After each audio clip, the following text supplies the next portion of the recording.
चीखते रहेंगे डिबेट में आगे हिंदू मुसलमान हिंदू मुसलमान। कितनी बार कह चुका हूं हमको बुलाओ भाई डिबेट में, नहीं बुलाते। देख रहे हो इंडिया टीवी वाला कैसे काट काट के हमको दिखा रहा है 3-4 दिन से, कल तक परसों तक। ओ ये देखो भड़काऊ बयान, ये देखो मौलाना जर्जीस, इसको बंगाल की ममता पैसा देती है। इसके पास परशुराम आए थे बताने के लिए। इसको किशनगंज का एमएलए पैसे दे रहा है, पैसे देके बुलवा रहा है। हमारे बारे में इल्जाम लगाने से पहले तू भी तो जरा सोच ले कि तेरा चैनल किसके आशीर्वाद से चल रहा है। चोर कोतवाल से कह रहा है ये चोरी क्यों की, डकैत एसएसपी से कह रहा, डाकू लुटेरा एसएसपी से कह रहा, हो डीएम से कह रहा तूने चोरी क्यों की। ये सूरत हाल हो गई। 4 मर्तबा मेरे पास इंडिया टीवी वाले आ चुके हैं, 4 मर्तबा। किशनगंज में आए, इंटरव्यू दिया लेकिन नहीं चलाया।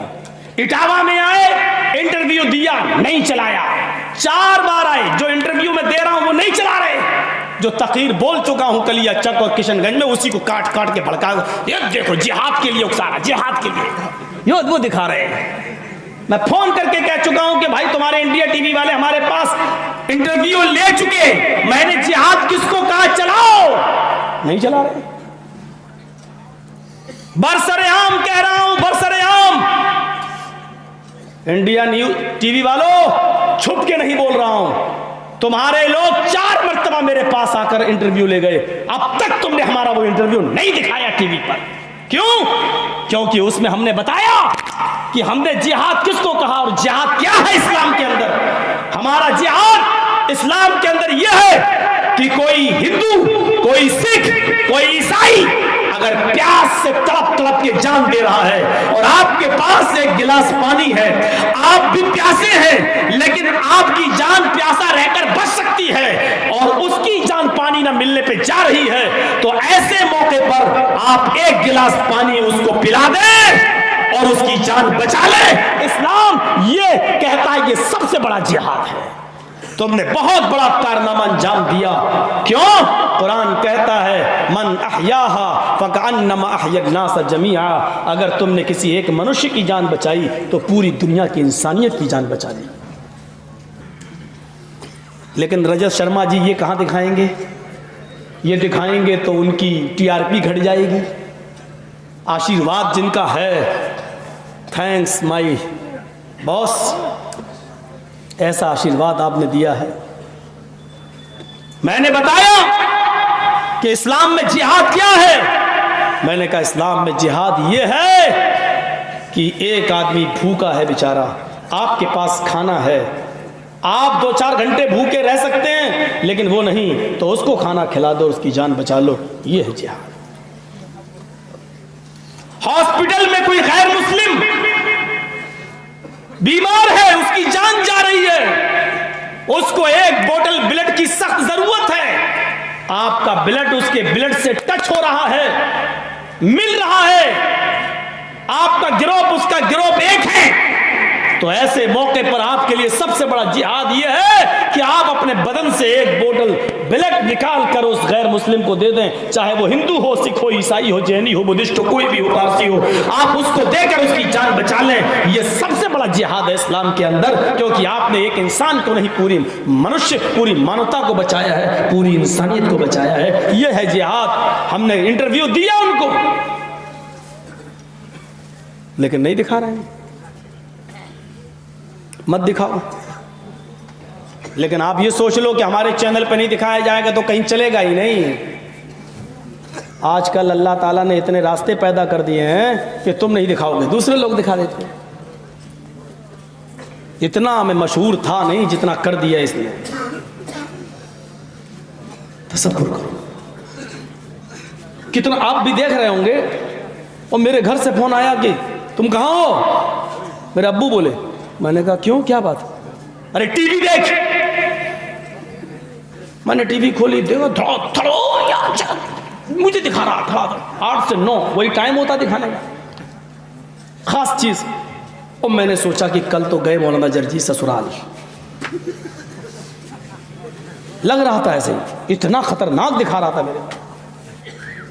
असल में वो उस मुजरिम नहीं है इंडिया टीवी। इस सब के पीछे हमारे इटावा का एक मौलवी लगा हुआ है। थोड़ा सा 10 साल से हमारा उसके दरमियान थोड़ा सा तनाज़ा है।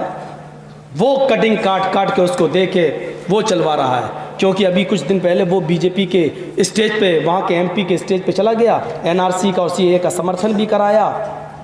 उसके कुछ गड़बड़ मामलात हैं, उसने सोचा कि बीजेपी की गोद में बैठ जाओ तो हम कानूनी शिकंजे से बच जाएंगे। वो बैठ गया और ये हरकत उसकी है, वो करा रहा है। मैं उसका भी नाम लेना अच्छा नहीं समझता हूँ, आप लोग सब जानते ही होंगे। उसका भी इंटरव्यू आया है, वो दिखा रहा है मौलवी जर्जीस को फंडिंग होती है।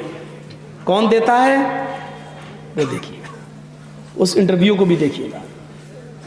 बाकायदा उसका फोटो है, बाकायदा उसकी वीडियो है। इस घर को आग लग गई घर के चिराग से, ये हालत है आज। तो मैं बात ये कर रहा था कि इस तरफ आओ। कुरान ने यही कहा, तालो इला कलिमतिन सवाए, जो हमारे तुम्हारे दरमियान जो दोनों चीजें एक हों उस पर तो आओ। जो चीजें हमारे तुम्हारे दरमियान नहीं है, मिल बैठकर उन पर भी निपट लेंगे, लेकिन जो चीजें एक हैं उस पर तो आओ। तालो इला कलिमतिन सवाइन बैनना व बैनकुम। देखिए, अल्लाह ने नमाज पे नहीं कहा, रोजे पे नहीं कहा, हज पे नहीं कहा, कलमे की बुनियाद पर कहा इला कलिमतिन सवाइन बैनना। जो कलमा तुम्हारा है वो हमारा है, इस कलमे की बुनियाद पर तो पहले एक हो जाओ। आज हो गए ना हम सब लोग, कम से कम मुसलमान तो एक हो गए। आज से चंद दिन पहले का क्या हाल था मालूम है ना आपको? तेरे पीछे मेरी नमाज नहीं, मेरे पीछे तेरी नमाज नहीं,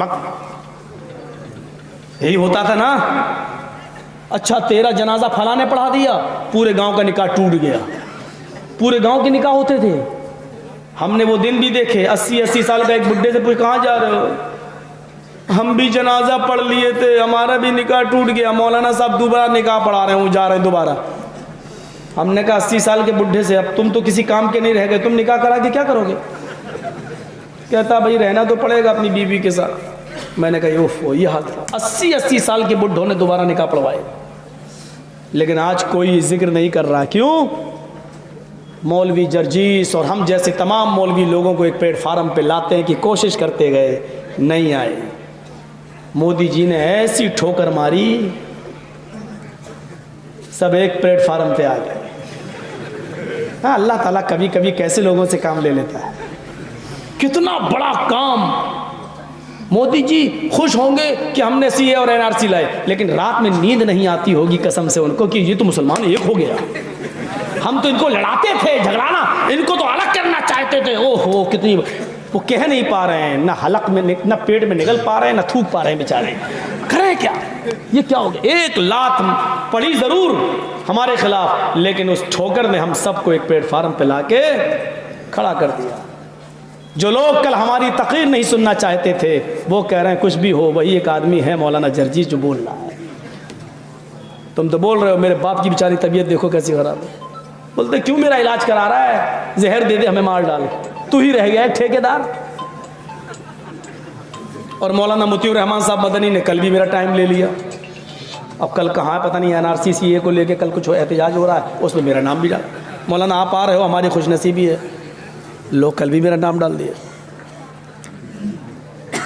एक कलमे की बुनियाद पर हमें और आपको, हम तो गैर मुस्लिमों से भी कहते हैं, यहूदी और ईसाइयों से आओ। अच्छा, जिस तरीके से ये कलमा सबके यहाँ है, उसी तरीके से मोहम्मद रसूलुल्लाह जो आखिरी नबी हैं, उनका नाम भी हर जगह है। कहां कहां इनकार करोगे तुम?